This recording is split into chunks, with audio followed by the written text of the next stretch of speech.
بسم الله الرحمن الرحيم نحمده ونسلم على رسوله الكريم. آج 20واں روزہ ہے اور عشرہ مغفرت آج مکمل ہو رہا ہے.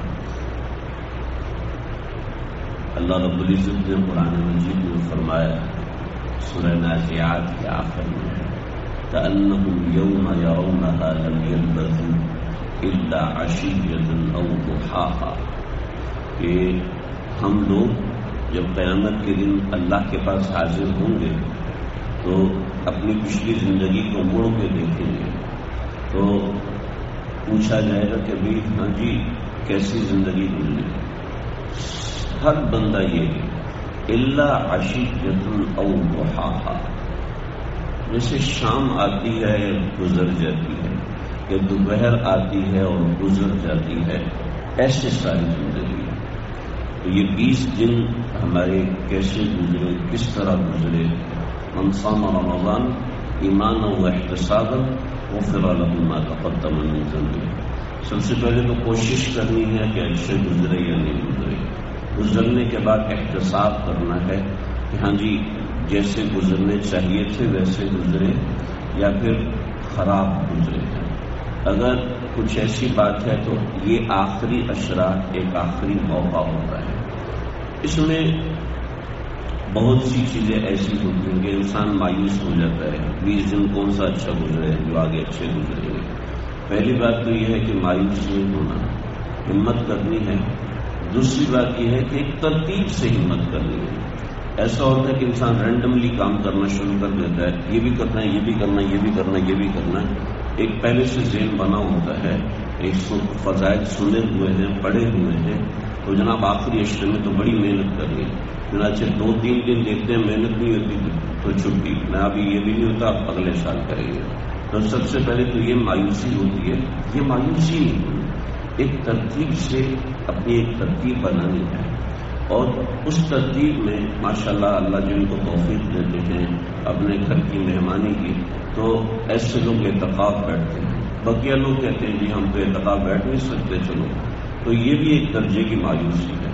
ایسا نہ ہو، ایک ترتیب رکھے. روزانہ آدھا گھنٹہ میں نے مسجد میں بیٹھنا ہے، روزانہ 1 گھنٹہ مسجد میں بیٹھنا ہے، عصر سے مغرب کے درمیان مسجد میں بیٹھنا ہے، مغرب سے عشاء کے درمیان، یعنی ایک ترتیب رکھ لیں.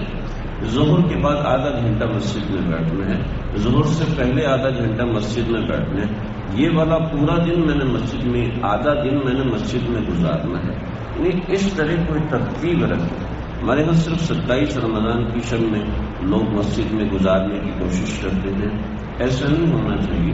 تو اگر یہ بھی ہے تو چلو بہت اچھا ہے، لیکن ایک رات گزار کے سمجھ لیتے ہیں کفارہ ہو گیا، یہ نہ ہو، بلکہ ایک ترتیب ہو کہ ایک ترتیب کے مطابق مسجد میں رہنا ہے اعتکاف کی نیت سے. نویت سنت الاعتکاف زبان سے کہہ دے تو ٹھیک ہے، ورنہ دل میں نیت ہو کہ میں نے مسجد میں اعتکاف کی نیت سے بیٹھنا ہے. یہ آخری عشرہ اعتکاف کا ہے، لیکن سنت اعتکاف تو چند ایک لوگ کرتے ہیں. اس کے علاوہ گھنٹہ، 2 گھنٹہ، 3 گھنٹہ، 1 دن، آدھا دن کا اعتکاف کوئی بھی کر سکتا ہے. رمضان جمعے کے دن ترتیب بنائے 4-5 گھنٹے مسجد میں گزارنے.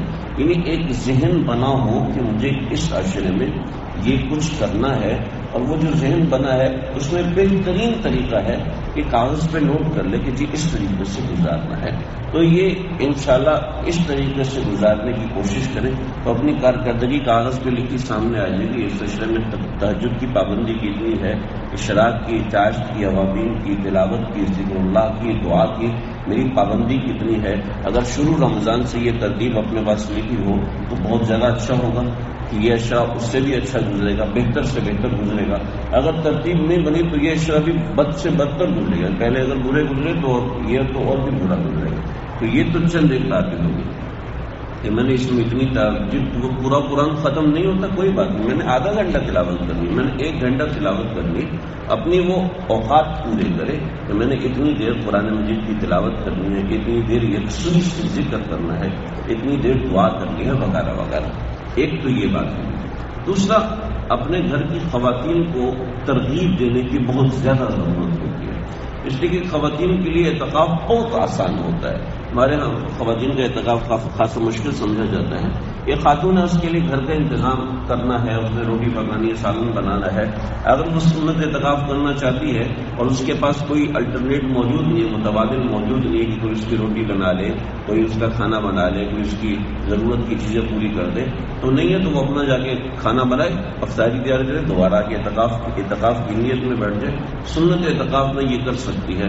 جو اپنی جیسی یہ ممبر محراب جتنی جگہ ہے، یعنی ایک بستر ایک مصلی بچ جاتا ہے، اتنی جگہ کی مسجد کی نیت کر لے کہ یہ گھر کی مسجد ہے اور اسی کے اندر اعتکاف کی نیت سے بیٹھے، اپنے گھر کے کام مکمل کرے، دوبارہ اعتکاف میں آ جائے. اگر سنت اعتکاف نہیں بیٹھ سکتی، زیادہ کام ہے، بچے ہیں، چھوٹے ہیں، ان کے لیے بار بار اٹھنا پڑتا ہے، تو نفل اعتکاف کی نیت اس طرح کر لیں کہ روزانہ 1 گھنٹہ میں نے اپنے حجرے میں گزارنا ہے. 2 گھنٹے جب نماز کا وقت ہے تو نماز کے وقت اس حجرے میں آ جائے. ضروری نہیں کہ پردہ لگائے، ایک جگہ کو مخصوص کر لے اور اسی جگہ اعتکاف کی نیت سے بیٹھے. تو دیکھیں اچھا خاصا وقت رات کو سونے کے وقت بھی وہاں پر آ جائے.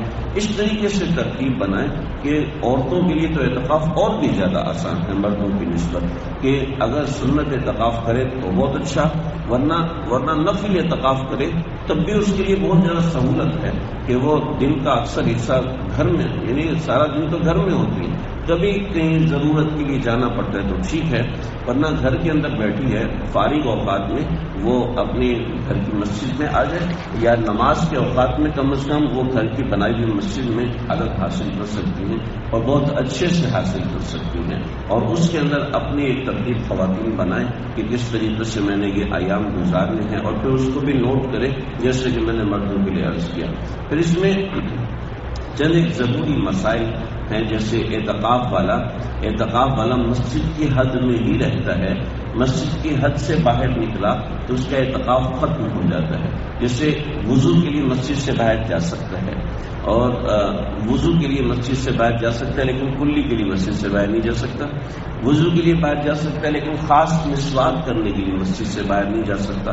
اور اعتکاف ایک بڑی نازک عمل ہے، اور وہ اس طریقے سے کہ اگر بغیر جانے بوجھے ہوئے بھول کے کوئی چیز کھا لی تو روزہ نہیں ٹوٹتا، لیکن بھول کے اعتکاف سے مسجد سے باہر چلا گیا تو اعتکاف ٹوٹ جائے گا. اگر سنت اعتکاف ہے، نفل اعتکاف کا تو کوئی مسئلہ نہیں، تو اعتکاف ختم ہو جاتا ہے.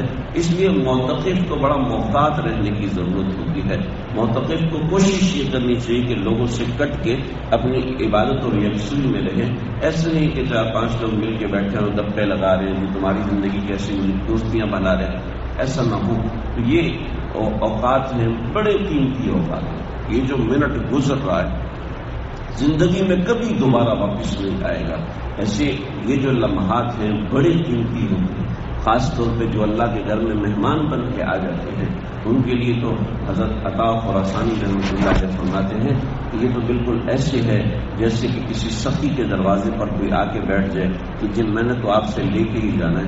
آج کل آپ دیکھتے ہوں گے بہت سے لوگ فقیر آتے ہیں، وہ دروازے سے بند کے بیٹھ جاتے ہیں، تو بخیل آدمی بھی کچھ نہ کچھ دے گا، بھائی جان چھوڑو، بار بار بیلنے بجا رہے ہو، اب تم سے کیا جھگڑا کروں، کیا لڑائی کروں. 10 روپے 5 روپے انسان دے دیتا ہے تو بخیل بھی دے دیتا ہے. تو اعتکاف والا تو پھر سخیوں کے سردار، سخیوں کے بادشاہ یعنی اللہ رب العزت کے دربار میں حاضر ہو رہے ہوتے ہیں. تو یہ بڑی سعادت مندی ہوتی ہے. لیکن دوسرا کو یہ نہ سمجھے کہ سنت اعتکاف والے کو سعادت مندی حاصل کر رہے ہیں تو میں نہیں کر سکتا. ان کا معاملہ تو بہت خاص ہے، کوئی بھی اس کو حاصل کر سکتا ہے. روزانہ مسجد میں آتے ہیں، آدھا گھنٹہ کم از کم مسجد میں گزرتا ہے، اس میں اعتکاف کی نیت کریں. آدھا گھنٹہ 1 گھنٹہ اور اس کی نیت کریں. یہ میرا دفتر ہے لیکن اتوار کے دن فارغ ہوتا ہوں، چلیں دن کو 9 بجے 10 بجے 11 بجے 12 بجے مسجد میں آ جائے اور عصر کے ٹائم جائے، اسی طرح عصر کے ٹائم آ جائے تو عشاء کے ٹائم واپس جائے، درمیان میں افطاری کر کے فوراً واپس آ جائے. یعنی ایسی کوئی ترتیب بنائیں بن سکتی ہے. اور اللہ تعالیٰ انسان کو سعادت دے تو بہانے خود ہی تلاش کر لیتے ہیں، بس ہم نے تھوڑا سا سوچنا ہوتا ہے، تدبر کرنا ہوتا ہے. اللہ مجھے آپ کو ہم سب کو سمجھنے کے لیے توفیق دے. بسم اللہ الرحمن الرحیم.